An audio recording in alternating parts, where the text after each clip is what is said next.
This is the cult of wrestling guys, so welcome to the cult of wrestling. बात कर लेते हैं Saturday night main event की। देखिए, सैटरडे नाइट मेन इवेंट होने वाला है संडे को।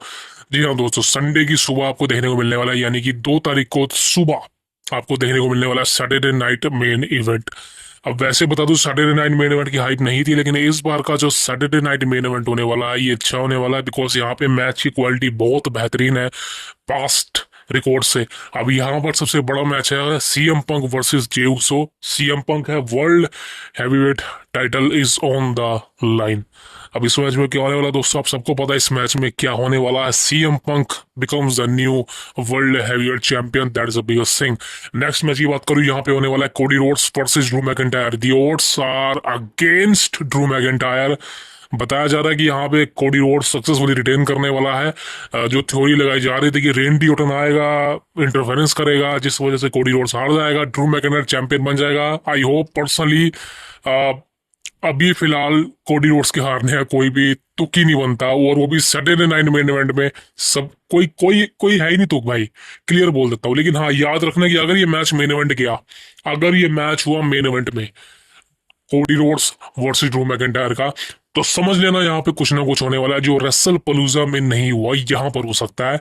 वही रेंडी ओटन किसी तरह से ड्रू मैकिंटायर को अटैक करने आएगा, लेकिन वो कोडी रोड्स पे किसी तरह से टर्न कर जाएगा। नहीं तो ऐसा होगा कि रेंडी ओटन अनजाने में कोडी रोड्स पर कुछ भी तरह से अटैक कर देगा जो वो नहीं करना चाहता होगा, जिस वजह से कोडी रोड्स इंटरफेरेंस के थ्रू उसका माइंड डाइवर्ट होगा और ड्रू मैकिंटायर इसी का फायदा उठा के क्लेमोर मार के 1 2 3 करके बन जाएगा न्यू अनडिस्प्यूटेड चैंपियन। वैसे बहुत ही मुश्किल है ऐसा हो पाना, बिकॉज ड्रू मैकिंटायर की रिसेंट बुकिंग हमने देखी है वो अच्छी नहीं थी।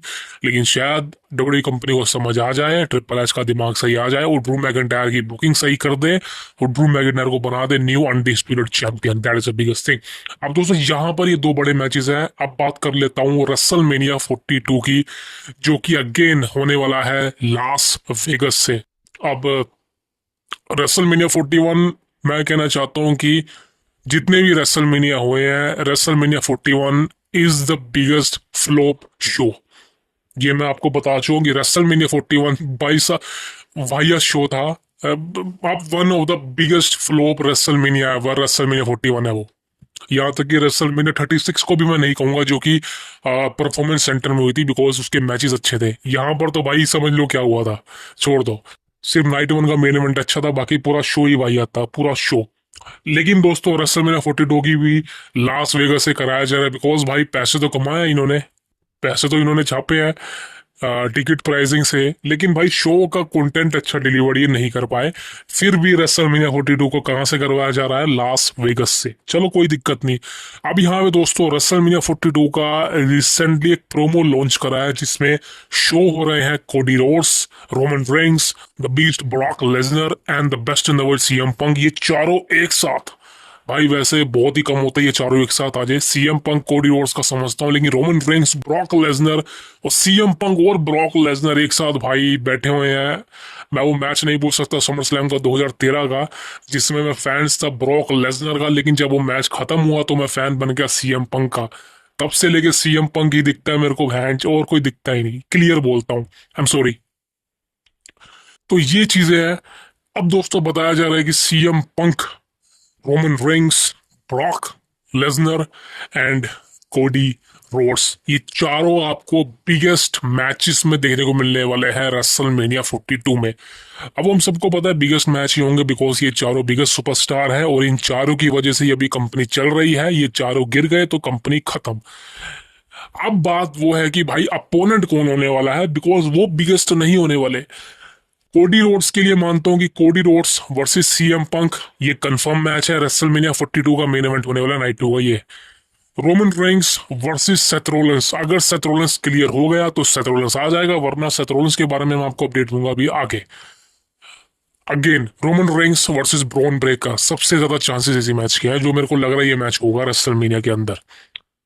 ब्रॉक लेसनर वर्सेस गुंथर, जी हाँ दोस्तों, ब्रॉक लेसनर वर्सेस गुंथर का मैच आपको देखने को मिलने वाला है।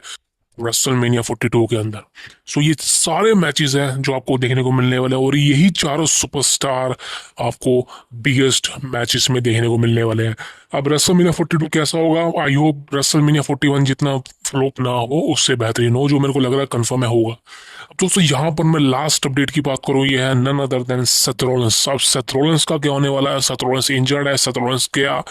अब सेथ रॉलिंस की इंजरी रियल है, पिछली बार वाली फ्लॉप थी, वो एक फेक इंजरी थी, लेकिन इस बार की जो सेथ रॉलिंस की इंजरी है वो एक रियल इंजरी है, और रियल इंजरी से सेथ रॉलिंस को गुजरना पड़ रहा है।